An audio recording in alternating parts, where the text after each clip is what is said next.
And that's what I love about sync. It's always in an ever-evolving landscape, but the consistent thing is that if you make great music that works, you're good to go. Get ready, it's the new edition, your favorite morning meditation. Hey, it's me, pardon my success. I'm a hot mess. Pardon my success. Pardon my success. Pardon my success. Pardon my UPMS. And pardon Nismah, welcome back to Pardon My Success.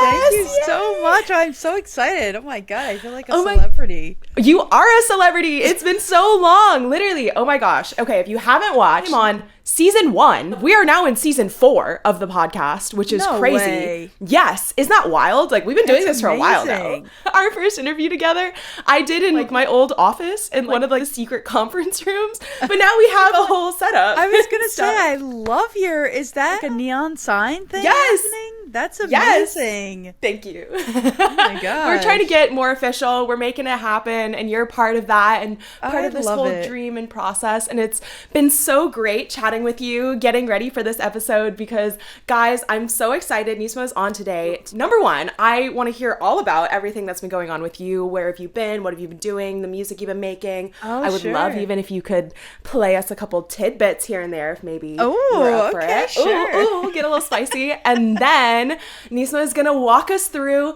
how to actually potentially, fingers crossed, put up the songs that I have out right now in the world up for sync licensing. Yeah. So we are all going to be working together today. I am so pumped. How are you? What have you been up to? Yeah. What's going on? Oh my gosh, I've been good. I've been busy as usual. I mean, always making music, and I actually started working on my album, my first ever album, and so I've Oh been my releasing gosh. that. Like kind of one song at a time sort of thing, like they tell you to do. So Yes. my next song's my actually God. coming out on May 1st. Oh my God, so yeah. soon. I know, That's so yeah. exciting. What's it called? It's called Take It Easy. Take it easy. Yeah. Take it easy. Wait, I love that. That's so exciting. Look at you Yeah. go. What's the album looking like? Like, what are the vibes? It's okay, so it's a little bit sad girl vibe, but it's just Love because that. it's about all that I've been through over the last like 10 years, which has been a lot. Yeah. I mean, I love it. I love where I'm at today, and so I'm just hoping that, the stories and songs resonate with people and do their thing. So, thanks for asking. no, What oh my about God. you? Well, I've been busy. What am I doing now? I'm freelancing. Hell So yeah. I no longer am an office girly. my I gosh, am living I that love contractor life, doing social media marketing for a bunch of different people and performing, Amazing. making my own music, doing the podcast, getting it Yes. out there, doing the whole thing, trying to Love also it. work on my album and all of that Yes. jazz. But you are obviously further along in the process, and that is iconic and amazing, and we love to see that. And so tell us, since we last chatted, what has sync been looking like for you? What has the music making process been looking like for you? What's going on? Yeah. Oh my gosh, when did we last talk? Like a year ago? I think it was That's over a crazy. year ago. Well, yeah, I mean, a lot has transpired. So, I've been continuing to do sync and get awesome placements, which I'm super grateful for. My most recent batch of placements was actually on the recent season of Temptation Island, which is now on Netflix. Oh And my so God, that that's was so huge. fun. Yeah. Oh my that was great. goodness. But also, I've been building up my sync coaching business, and I've got a nice, probably 10 or 11 students now that I've been helping with their music and helping them get signed and get placements, and it's been great, and that's been keeping me pretty busy. It was, That's that so and my cool. album. So yeah. Yes, making the music, living the dream. Oh my gosh, and like Yeah. you have so many students. Yes. Guys, if you learn many things, which I know you will from this episode, you can actually do one-on-one coaching with Nismah.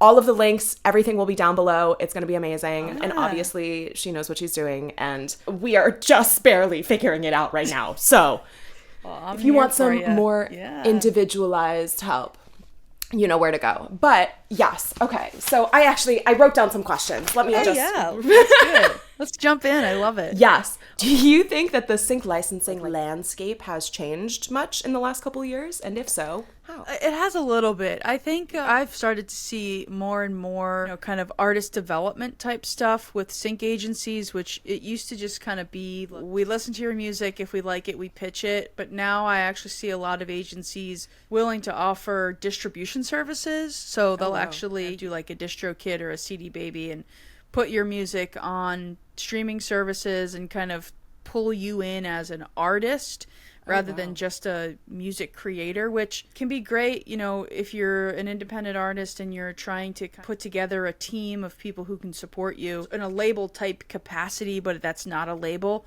So I'm seeing that more. Also seeing just musical trends, just in terms of what's working. And there's a lot of demand for hip hop and reggaeton music. There was a moment where that sort of Mumford & Sons type music was the thing, and now that's kind of faded out, and now it's more into more modern hip-hop, quirky stuff that's really working. Think like Apple commercials. There's room for everything, and that's what I love about sync. It's always in an ever-evolving landscape, but the consistent thing is that if you make great music that works, you're good to go. That's amazing. And yes, we all want to make money. Yes, make music that makes money. That's the goal. Yes, exactly. So how would you say the best way to go about that these days is? Are you putting out the music first and then sending it to people, or what's going on? Yeah, I mean, you don't necessarily need to release the music, again, unless you're kind of already doing the artist thing and driving listenership. It's kind of inconsequential for the most part. So I would say the first step is to figure out if the music you're making works for sync. And that's the hardest part, because a lot of the times the music that people make for their artist projects, it's not that it doesn't work or that it's bad, it's that it doesn't quite have the elements of a sync song that agencies are looking for, because they're looking for very specific pieces to use. They're looking for very specific themes and hooks and sections. And so a lot of times when you're creating for your artist project, you're not thinking in that way. You're thinking more just like being true to your story and saying what you want to say. And that's wonderful and great, but it might not always cross over with the sync world. So the first step I would say is find someone like myself or someone else who's doing sync, or an agency who's willing to give you feedback, and have them listen to a few of your songs and just get their thoughts on whether or not the music you have right now would even be syncable. And then if it's not, figure out, okay, what do I need to do to write music that does work for sync? And then how do I do that in a way that's, sustainable and fun and all that good stuff? Does that answer your question? Yeah. I guess my thing is, like, I'm assuming that generally you are writing with it being in mind that, okay, I need these specific elements, whatever they may be, to make sure that this is syncable. But say I have a song that I have out there in the world, would we be editing that? Or is it like, no, we gotta look towards a new horizon? It all depends on the song, and it depends on what you're willing to do. Because a lot of artists are not willing to kind of revisit their artist songs, and that's fine. And I honestly, I create in two different compartments. I create sync stuff, and then I create artist stuff, because I don't want to have to think about compromising in either lane. I prefer to just kind of think in a sync mode or in an artist mode, but not everybody's like that. Some people can very easily mix those two worlds. So it all depends on the person and how willing they are to revisit a song that's for their artist project that might need a couple of tweaks, or you might just want to start from scratch on a sync song and kind of build from there. So your album specifically, that is like your artist project that is not being submitted for sync? I mean, if stuff works for sync, sure, but I'm not writing with that in mind. That's not the end goal for this particular project. Yeah. How do we know if something works for sync or not? So I would say the first thing you should do is find somebody who knows what they're talking about and get their feedback, because that's going to give you like a clear picture on, for the most part, what's working and what's not and what to change. So when it comes to your actual music that you are putting out there and trying to like get heard by the world, what have you found that really works for actually boosting that? I just have an ad that runs automatically when I sleep and when I eat. It's been great, and I've been putting like $2 a day in, which is like nothing. So oh wow. Did you make like a reel with the song that you were running as an ad? Yeah, just like a little I was 15-second clip of the chorus or whatever, and send it off into the world. And so that is very true. Also, my tip for that, as somebody who works in the social media world, never pay for ads on an iPhone anymore or an iPad. You have to do it on desktop, or else Apple will charge you like a 40% fee on any ads that you run.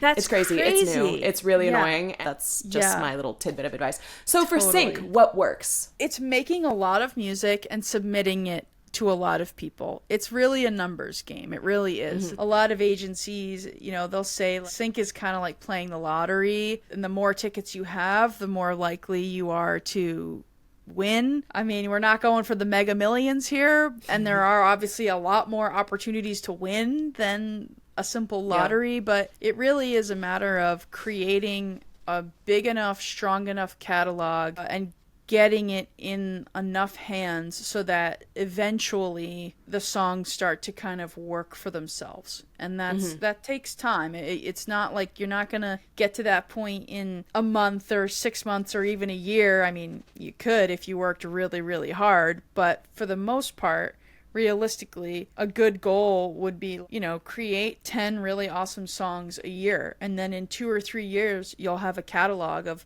30 awesome songs that are being pitched on a regular basis. And eventually they'll just start to kind of keep placing themselves over and over and over. And then it becomes this truly passive thing, which is cool. Oh, wow. Yeah, no, that is really cool. And how long would you say these songs, like a sync song, generally is? These days, I mean, I've seen songs under 2 minutes. It's crazy. Yeah, wow. I mean, it makes sense given like everyone's diminishing attention span. But I would say 2 minutes, at least 2 minutes is the safe zone. Because that's enough time to get like 2 full cycles in, like first, pre-chorus, chorus. And that's typically what they're looking for. And would you say that sync stuff generally has words or no words? Both. I mean, I would say you've got more opportunity if you have lyrics because you have 2 assets. You have the instrumental and you have the full song. Whereas if you just have the instrumental, you only have the instrumental. But if you're not a lyricist or you don't want to venture into writing top lines or anything, then you can totally get syncs on instrumentals only. So the 3 songs that I have out there in the world, we have Nice to Me, Feel It, which was a collab with me and Haley, and then The Burn. I know that you have listened to all 3 of these. What are your thoughts on the syncability? Well, let's take it from kind of like the top level down. So first of all, you have to think about the theme. What is the song about? Because the thing to know about writing music for sync is that the music plays a different role than it does when you're talking about like an artist project. So the music plays a supportive role. It's not the star of the show in the moment for sync. So what you have to think about in that context is what is the song about? Because the song is going to be supporting something that's happening in the scene. So for your songs, tell me the titles again. Nice to Me, The Burn, and Feel It. Okay. So let's take Nice to Me. If you can just kind of quickly summarize, what is that song about? The chorus is literally, why is it so hard for you to be nice to me? Okay. Yeah. Because the song is going through life, like all of the different things that happen to you, I guess. I don't literally want to be like, people are mean to you. And it's literally asking, why is it so hard for you to be nice to me? Like that's the song. That's the song. That's great. Because now the next question I'll ask you is, imagine a scene in a TV show or a movie where that song would make sense underneath the scene. Like, can you think of a scene that you'd be watching? What would be going on in this hypothetical scene where your song would make sense? I think it's like an argument montage or a breakup. It's angry. It's emotional. My music video was like I was a fairy and going to my friend who is in a toxic relationship and being like, let's destroy his house. Yeah. Like a rampage scene. I don't know. So the fact that that came to you quickly is a good sign because it means that the song probably has a home somewhere in a scene like that. And then it's just a matter of getting the song in enough agencies that place on those shows or movies, right? Okay. So like drama. You have to think from that perspective. So let's take the Temptation Island, for example. Yes. It's almost cringy because the way that they make the music match exactly what's going on in the scene, it's so corny. But that's I wanna style watch because it's this. reality TV, right? Do you have the clip that they used of your song? Does that exist somewhere? Oh, maybe like on a text thread from when it first came out. It's on Netflix. I mean, I know. I literally am like, I want to just screen record it. God, will that get us copyrighted? Because I want to include a clip of the Temptation Island, like dun dun dun. Oh, if you use my song, I won't sue you for copyright infringement. Thank you. All right. Everyone hear that. Listen, not getting sued. Thank you. Okay, great. I could tell you what episodes they're in, but I can't tell you where in the episode. Okay, that's fine. But yeah, I mean, just listen to any 15-minute snippet of those episodes and listen to what the music is saying and versus what's happening on the scene. Like a montage of a sunset, the song's going to be about a sunset. Like that's the level of synchronicity they want on that type of a show. That's not true across all shows, obviously, because then all TV would be like so corny. But it still has to give like the same vibe and the same energy and the same concept, right? So that's the first question you should ask yourself if you're trying to think, will this song that I have work in sync? Can you immediately imagine a scene where it would make sense hearing it underneath? So we could do that. Let's do that for your other two songs. So what's the next title? The Burn. Okay. So what's that about? It's like when you are so obsessed with somebody that you are going kind of insane, to where it's like literally that burning jealousy type of feeling where you're literally going a little insane. That is so tell me what scenes come to mind. I mean, once again, I'm going to the music video. It was like I'm just psychotic. Okay, so the music video was like, I'm doing a photo shoot to try to impress this guy who is my boyfriend, and I'm so obsessed with him that I literally keep going to like bigger and bigger lengths until I end up just giving up and throwing my phone off a balcony. Okay. So, can you think of a scene in a movie or a TV show where that might be happening and your song would make sense underneath it? Yeah, I mean, I think it's like the early seeing somebody falling in love, or even like the obsession, jealousy portion of it, where in like a romance sort of situation, it's the crush phase. Yeah, totally. Okay, great. And what was the last one? Feel It. That one is like you're at a club and you see somebody and they're really attractive and like I want to get on that. I mean, I could see that being on like a Temptation Island or a Love Island or something. Yeah. That makes a lot of sense. There's a lot of scenes like that in those shows. Yeah. So right off the bat, just in terms of the concepts of your songs, they probably have a place. Now there's a whole question of production value and does it sound finished and complete and professional? There's no room for demos in sync. Everything has to sound done and professional and clean and pro, which as I recall all your songs did. So thank you. Yeah, for sure. So if I were in your shoes and I had these 3 songs, the next step for me would be I'm getting on Google and I'm just Googling music licensing agencies. Or these days, go on ChatGPT and it'll return you a list of like 200 of them in 30 seconds or less. Oh my gosh. I would do that, actually. And then just submit those 3 songs to every single agency that accepts unsolicited material and see if you hear anything back. It'll probably take you a couple months to get the responses, but once you do, if somebody's like, yeah, we want to sign these, that's a great sign. Now those songs are being pitched, and so you know what to do next. Keep making songs like that. So there's nowhere to upload it, and then they would be like, this song would or would not work for like A to Z reasons. That's the reason why I created my coaching program, is because that's the help that people need, is figuring out what's working and what's not working, and having somebody to be able to tell them that before they go and spend the energy and time and money on creating the song and mixing the song and submitting the song. It's getting things right at the beginning, so that way you have the best chance of kind of getting that positive response from agencies, which you want. Yeah, so exactly. Okay. No, that makes sense. So it's either you're intentionally thinking, I need to make a kind of hip-hoppy song that has a chorus and a verse, and it can't use any splice loops that are too obvious. Yeah. And then you sit down and you build that out, and then you can be like, all right, I have these specific contacts, or let me look up some contacts. Which, if we wanted to kind of workshop that right now, like maybe a little hands-on, we're going to go over here, and then I'm going to screen record. We can use ChatGPT. Is that illegal?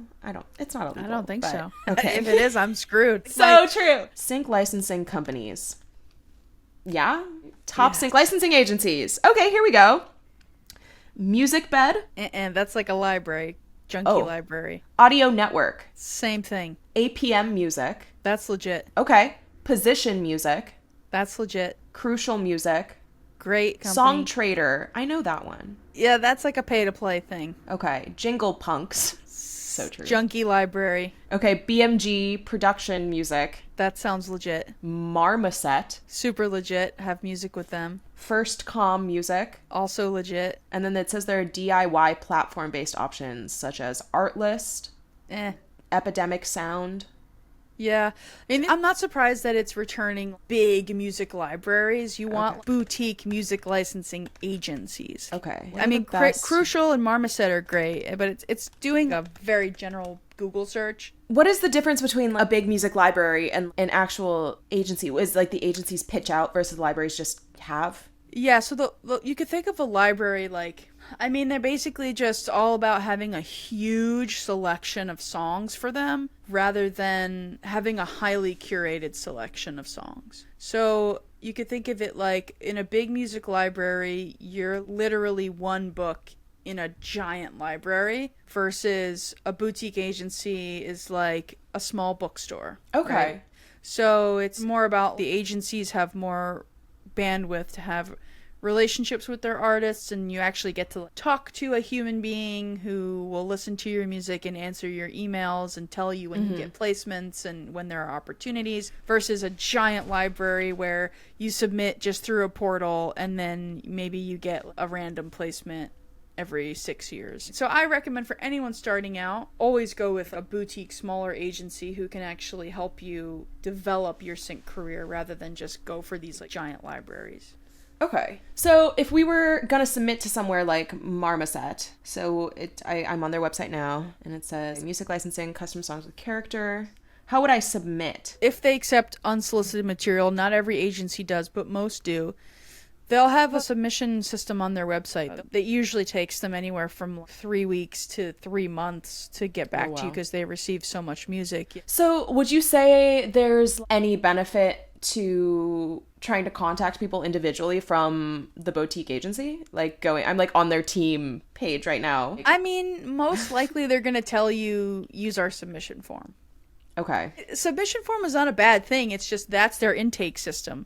It's actually like the more you respect their intake system and follow their submission guidelines, the better chance you have of getting your songs listened to and potentially signed, because they're going to see that you pay attention, you follow guidelines, you respect boundaries. That's how I got started, and that's how I kept going, you know? Okay. Well, unfortunately, I finally found the Marmoset submission form, and they say, thank you so much for your interest in submitting your music. They are currently taking some time to catch up and listen to the unprecedented number of submissions in our system. Yeah. So we will open the form again once we've managed to go through the backlog. Yeah. So is that just then, okay, let's find another sync company? Don't worry about it. Move on to other agencies. There's so many. I mean, Atrium is a great agency. The only thing with them is that they have like a 10-song minimum. So if you don't have 10 signable songs, they're not going to sign you yet. But they're a great agency. That's and then, crazy. There's also Submit Crucial no Music. There's so many. You just got to like sit down and do your research. Yeah, I was just on the submission guidelines for Atrium. So yeah, you need 10 songs completed. That is like, that's pretty crazy. But I mean, I guess if you have 10 songs ready to go, yeah, put it up. That helps your odds, because I'm sure there are less people that actually have that available. Yeah, absolutely. Yeah. Okay. Yeah, Crucial Music is great. They actually have a 3-song maximum. So you can only submit 3 songs at a time. Well, guess what? I only have 3 songs. So I mean, and that's a great illustration of how every agency does things differently, and so you just kind of have to figure out what works for you. So it's like, okay, if I'm on Crucial Music, this one, okay, I have to sign up for an account. I can't just submit. No, yeah, you do have to create an account, but their artist portal is great. It's worth it. It's worth the 30 seconds. What's a pro affiliation? Oh, your PRO? Are you with ASCAP or BMI? What is that? It's a PRO. So you got to get with a PRO. What's a PRO? It's a performing rights organization. It's very easy to sign up. I think BMI is free, actually. So you have to register as a writer and as a self-publisher, and that's how you collect performance royalties from your sync placements. crucial step in the process. So if I have music like on symphonic, there's no way I don't have a BMI already or a PRO. No, I have to make a new one. Yes. You have to be with either ASCAP or BMI. So is this just like anybody who's doing any sync at all, like the first thing to do is join a PRO? Yes, I would say anybody who's doing any music at all, because it also covers your radio. What does it do? They collect broadcast performance royalties. So let's say your song gets on a show, right? You get the upfront sync fee for that, and that's cool. But then what's even cooler is you get performance royalties when it airs. So the networks and stuff, they have to pay out performance royalties, and then they submit those to these PROs who collect them on your behalf and distribute them to you. A lot of times, your performance royalties are even more than your actual upfront sync fee. Oh. Yeah. So you have to PRO. That's very important. Okay. So what we just learned blew my mind a little bit. As a musician, even though you have your music, even if you've published your music now, you still have to create a PRO. Yes. And do you have to pay for that? What does it do? So, okay, what their job is to collect broadcast performance royalties for you. So that includes TV show, streams, syndication, radio, live performance. So if your song plays on the radio, if it plays on a TV show or in a movie, or if it plays a live theater or something, that's all considered broadcast performance royalty. And the person or the entity using your song is supposed to pay royalties to you. And so they pay those royalties to the PRO. They just give a lump sum. Let's say you're with BMI, right? And then BMI will then calculate what's owed to you out of that fee, and then they'll pay you. And so it's the only way to make sure you're being paid those royalties, which can add up to a lot, especially if you're doing sync. Okay. So it's not like BMI is not putting out my music anywhere. No, they have one job, and it's to collect those royalties and distribute them to you and your co-writers. Gotcha. Okay. Yeah. All right. So you have to go on BMI or ASCAP. And it's a one-time fee to sign up. I think ASCAP is like $20, and I think BMI is free. So you're not paying like a monthly fee or anything. You're just a one-time registration fee, and you're done for life. Okay. All right. Great. Well, perfect. So we're going to get on BMI, and we're going to make our PRO. And then we have to go back to Crucial Music and finish making our account there. Yes. And then after we do that, you can only submit a max of 3 songs there anyway. So I guess I will just submit the 3 songs that I have existing. Absolutely. And just as an MP3, or does it WAV? They'll tell you what they want. They'll tell you. Yeah. Excellent. Yeah. And then we wait. And then we wait. And will they give us feedback, or they'll just tell you yes or no. Oh, okay. Yeah. So they might tell you things. So that would be great. And then, you're further along in this journey. Otherwise, you could contact Nismah down below and be like, Nismah, I want to do sync licensing. Help me. And then you would say, great. Hell yes, let's do it. And then you would have access to her entire catalog of friends and people and connections. And that's life. And we make it happen. And we're making it happen. And this is really exciting. No, because who knows? You might hear one of my songs on a show maybe one day. Yes. That would be cool. I think that'd be really cool. It's going to happen. It's going to happen. We're putting it out into the universe. We're putting it into the universe, and that's all you got to do these days. Literally, is just put it out there, and we'll see what happens. Yeah. But this is incredible. Always a pleasure to speak with you. You are so knowledgeable and so amazing and so positive. Thank you for having me. Yes. And we will come back soon, and then you will have more songs from your album out, and then we can maybe do like a little listening party to that. That would be really cute. Sure, that would be fun. Can you play us part of the song that was on Temptation Island? Oh, sure. Well, there was a bunch on. So the one that's on Spotify that was on that show is called Sexy Today. So if you go to my Spotify, go to Sexy Today. I like that one. Yeah. So if you go to my Spotify, it's just Nismah Osman. You can look for Sexy Today. That song was on Temptation Island. That's like a pop bop. I love a pop bop. Like also, I just realized I've been saying Nismah instead of Nismah. I'm so sorry. I really need to throw myself off of something. But I love you. That's okay. Trust me. Nismah. I'm very used to it.